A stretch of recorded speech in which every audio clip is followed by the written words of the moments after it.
In this video, we're going to solve two of three different kinds of exponential equations. So my first one is this one, and my second one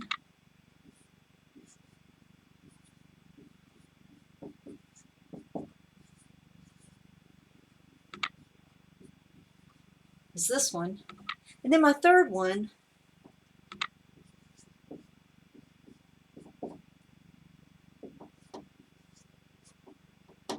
is this one. In fact, we'll just put something up there like that. Okay, so I've got three different kinds of, actually two different types of exponential equations. These two are very similar, so we're going to solve those in this video. Now, these two are similar in that I can write both sides using the same base. The base is your number being raised to an exponent. Well, I can write both sides of the equation using the same base, but I can't do that with the third one. We'll talk about that briefly and then do another video on those. But if you can write both sides of the equal sign using the same base, then that's what you want to do. So here, I've got 2 to the x equals 1 over 16. I can write the number 16 using the number 2 as a base. 16 is 2 to the 4th. All right, so I'm almost there. But that 2 is in the denominator. I need to bring it to the numerator. So I've got 2 to the x equals 2 to the negative 4. And then we can see that once the bases are the same, then we simply have to equate the exponents. So x equals negative 4. And with exponential equations, there is not a domain issue. X can be any real number. All right? So here's the second example. I can write each of these with the same base. Now, 8 is not 4 to a power. If it were, I could just simply change the 8 to 4 to whatever exponent I needed to make 8. But 4 to some power does not equal 8. 4 to an integer, a whole number power, does not equal 8. So, but I can write each of them, again, with a base of 2. Now, it doesn't always have to be 2. This is just what this one turns out to be. But 4 I can write as 2 squared. So I'm just going to replace the 4 with 2 squared. That means the 2x plus 3 is still there. And I'm going to replace the 8 with 2 cubed. Okay. That means the x minus 9 is still there. So all I did is substitution. I substituted 2 squared for 4 and 2 cubed for 8. All right, well, now I just use my exponent rules to simplify this and get rid of my parentheses. I have to get rid of my parentheses. So the exponent rules say that you multiply these when you've got a power, something to a power raised to a power. So you multiply the powers, the exponents. So I've really got 2 to the 4x plus 6. This 2 is multiplied by the entire thing. And then over here, same thing. I've got 2 to the 3x minus 27. So once I've done that, then I have no need for the parentheses. Now the bases are the same. If the bases are the same, that means the exponents also have to be the same. So I simply equate them. So I have 4x plus 6 equals 3x minus 27. And I just solve the equation. All right, so I get x plus 6 equals negative 27, and x equals, I subtract 6, so that's negative 33. And there's the exponent there, or there's the x for that. But on this one, I cannot write 15 as a power of 5. I can't change 5 or 15 to a different number so that I can have the same base. So in that case, we have to either write it using the definition of logs or just taking the log of both sides. We can do it either way. All right, and I believe we've actually got time in this video to do that.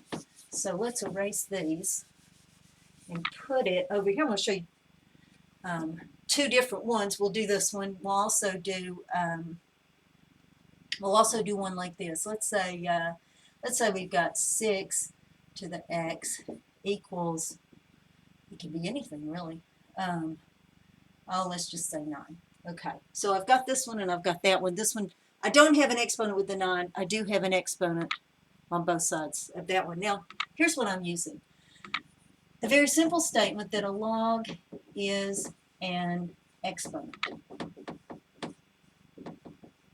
That's what a log is. A log is an exponent. So, for example, if I have the log to base b of a equals y. The log is, equals in math means is, log is exponent. So y is the exponent. What's the exponent of what? Well, b, this subscript number in a log, is the base.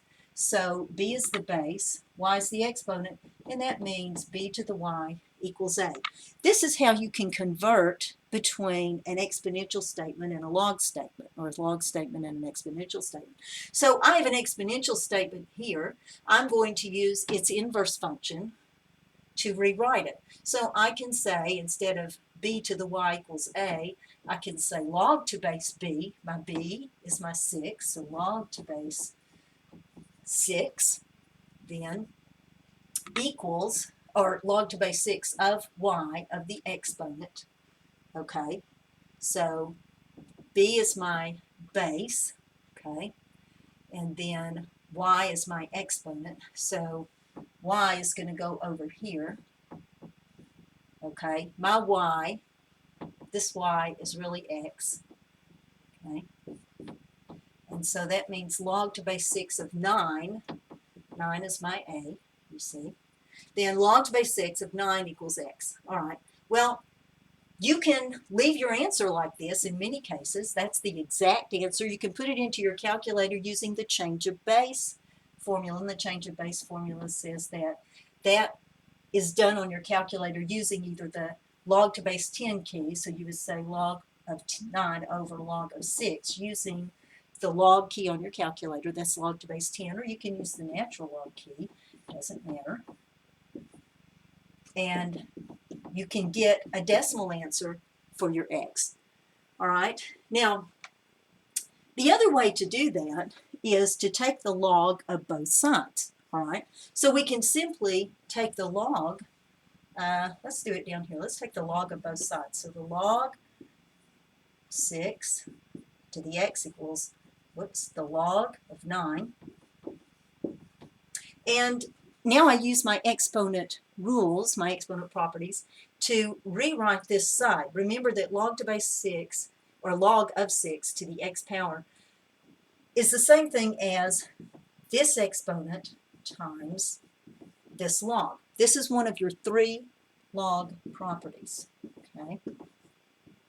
And when I rewrite this using that third log property, then I have x times log 6 equals log 9. Well, I simply divide both sides by log 6, and I have my solution.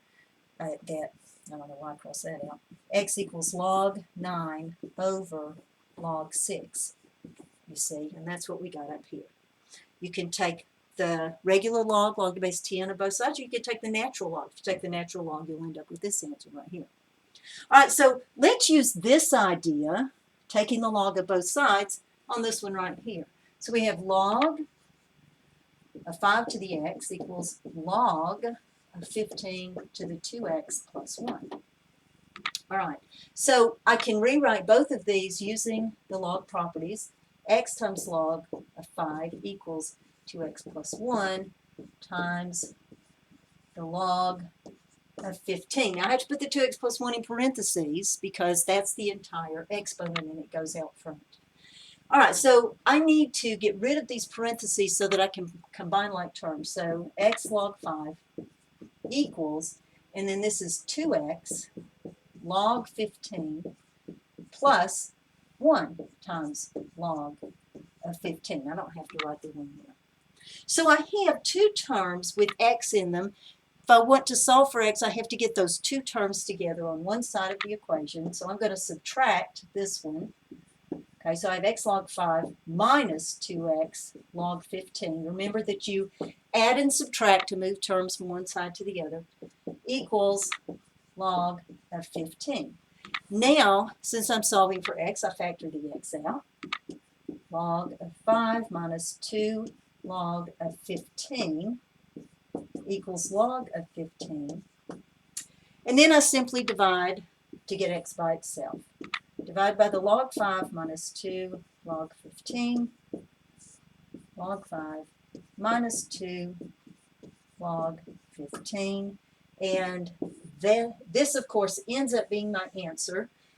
There are many different ways to write that, but that's the way it looks if I do these steps.